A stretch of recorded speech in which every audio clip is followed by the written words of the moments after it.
भारिणे नमः। हरे कृष्ण कृष्ण कृष्ण हरे हरे। श्री सुकुवाच सम्यग् व्यवसिता बुद्धिस्तौ राजर्षि सत्तमः वासुदेव कथायां ते यज्जाता नैष्ठिकीरते। वासुदेव कथा प्रश्नः पुंसां स्त्रीन् पुनातिः। वक्तारं प्रेक्षकं श्रोतॄन् स्तोत्पादसलिलं यथा भूमिर्दीप्त निपाज्य दैत्यानीकशतायुतैः। आक्रान्ता भूरिभारेण ब्रह्माणां शरणं जयुः। श्री सुखदेव जी ने कहा, भगवान के लीला रस के रसिक राजर्षि, तुमने जो कुछ निश्चय किया है वह बहुत ही सुंदर और आदरणीय है, क्योंकि सबके हृदय आराध्य श्री कृष्ण की लीला कथा श्रवण करने में तुम्हें सहज एवं सुदृढ़ प्रीति प्राप्त हो गई। भगवान श्री कृष्ण की कथा के संबंध में प्रश्न करने से ही वक्ता, प्रश्नकर्ता और श्रोता तीनों ही पवित्र हो जाते हैं। जैसे गंगा जी का जल या भगवान शालिग्राम का चरणामृत सभी को पवित्र कर देता है। परीक्षित, उस समय लाखों दैत्यों के दल में घमंडी राजाओं का रूप धारण कर अपने भारी भार से पृथ्वी को आक्रांत कर रखा था। उससे त्राण पाने के लिए वह ब्रह्मा जी की शरण में गई। पृथ्वी ने उस समय गौ का रूप धारण कर रखा था। उसके नेत्रों से आंसू बह बह कर मुंह पर आ रहे थे। उसका मन तो खिन्न था ही, शरीर भी बहुत कृश हो गया था। वह बड़े करुण स्वर से रम्हा रही थी। ब्रह्मा जी के पास जाकर उसने उन्हें अपनी पूरी कष्ट कहानी सुनाई। ब्रह्मा जी ने बड़ी सहानुभूति के साथ उसकी दुख गाथा सुनी।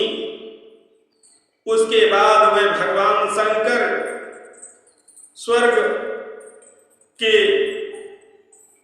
अन्य प्रमुख देवता तथा गौ के रूप में आई हुई पृथ्वी को अपने साथ लेकर के क्षीर सागर के तट पर गए। भगवान देवताओं के भी आराध्य देव हैं।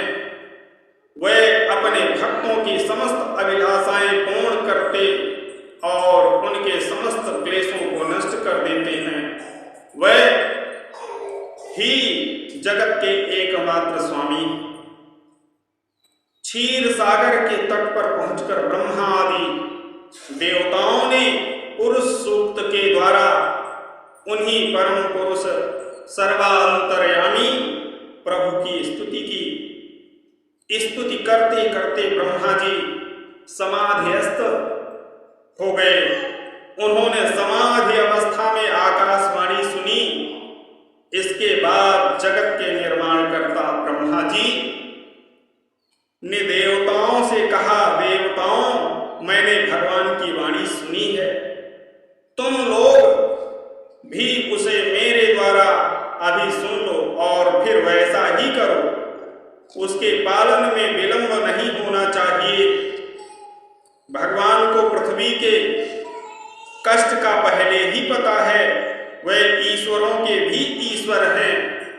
अतः अपनी काल शक्ति के द्वारा पृथ्वी का भार हरण करते हुए वे जब तक पृथ्वी पर लीला करें, तब तक तुम लोग भी अपने अपने अंशों के साथ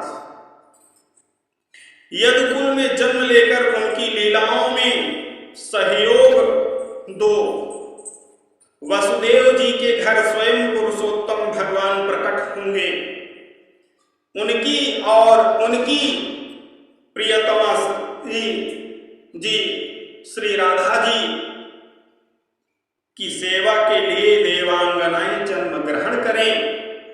स्वयं प्रकाश भगवान शेष भी, जो भगवान की कला होने के कारण अनंत है, अनंत का अंश भी अनंत ही होता है, और जिनके सहस्त्र मुख हैं भगवान के प्रिय कार्य करने के लिए, उनसे पहले ही उनके बड़े भाई के रूप में अवतरित होंगे, अवतार ग्रहण करेंगे। भगवान की वह ऐश्वर्यशालिनी योग माया भी, जिसने सारे जगत को मोहित कर रखा है, उनकी आज्ञा से उनकी लीलाओं के कार्य संपन्न करने के लिए अंश रूप से अवतार ग्रहण करेंगे। श्री सुखदेव जी कहते हैं, परीक्षित, प्रजापतियों के स्वामी भगवान ब्रह्मा जी ने देवताओं को इस प्रकार आज्ञा दी और पृथ्वी को समझा बुझाकर शांत कराया, ढांढस बंधाया। इसके बाद वे अपने परम धाम को चले गए। प्राचीन काल में यदुवंशी राजा थे सूरसेन, वे मथुरापुरी में रहकर मथुरा मंडल और सूरसेन मंडल का राज्य शासन करते थे। उसी समय से मथुरा ही समस्त यदुवंशी नरपतियों की राजधानी हो गई थी। भगवान श्री हरि सर्वदा वहां विराजमान रहते हैं। एक बार मथुरा में सूर के पुत्र वसुदेव जी विवाह करके अपनी नवविवाहिता पत्नी देवकी के साथ घर जाने के लिए रथ पर सवार हुए। उग्रसेन का लड़का था कंस, उसने अपनी चचेरी बहन देवकी को प्रसन्न करने के लिए उसके रथ के घोड़ों की रास पकड़ ली। वह स्वयं ही रथ हाँकने लगा। यद्यपि उसके साथ सैकड़ों सोने के बने हुए रथ चल रहे थे। देवकी के पिता थे देवक। अपनी पुत्री पर उनका बड़ा प्रेम था।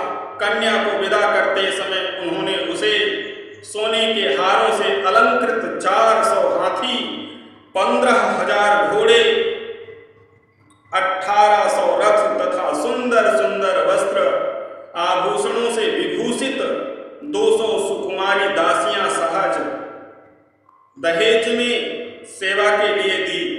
विदाई के समय वर वधू के मंगल के लिए एक ही साथ शंख, तुरही, मृदंग, दुंदुभियां बजने लगी। मार्ग में जिस समय घोड़ों की रास पकड़कर कंस हाथ में रथ हाँक रहा था, उस समय आकाशवाणी ने उसे संबोधन करके कहा, अरे मूर्ख, जिसको तू रथ में बैठा कर लिए जा रहा है, उसकी 8वें गर्भ की संतान तुझे मार डालेगी।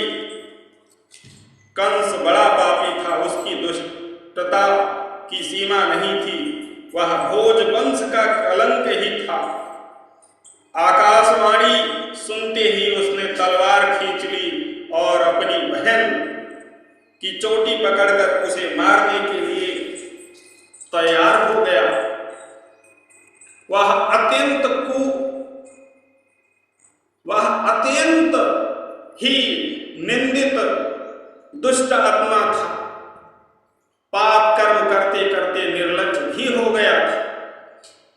उसका यह काम देखकर महात्मा वसुदेव जी उसको शांत करते हुए बोले।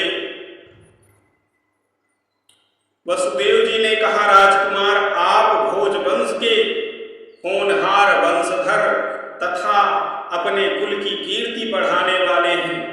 बड़े बड़े शूरवीर आपके गुणों की सराहना करते हैं। इधर यह एक तो स्त्री, दूसरे आपकी बहन और तीसरे यह विवाह का शुभ अवसर। ऐसी स्थिति में आप इसे कैसे मार सकते हैं? वीरवर जो जन्म लेते हैं उनके शरीर के साथ ही मृत्यु भी उत्पन्न होती है।